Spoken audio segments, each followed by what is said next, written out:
What's good, YouTube? This is J Mizzle 24. I'm back with another fast little video real quick. As you can see behind me, RDX is pretty much dismantled, taken apart. So this is like a little bit of progress. I've had everything taken apart. I got the manifold and the turbo apart. I just sprayed the gasket with some copper spray, and now I'm just trying to at least get the manifold bolted back on,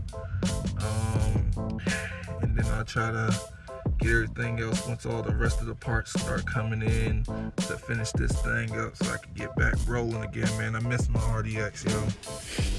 So just wanted to give y'all something to let y'all know that progress still being made.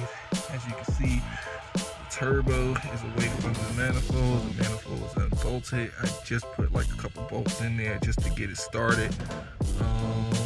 Yeah, man. So just stay tuned. Got more to go. Okay.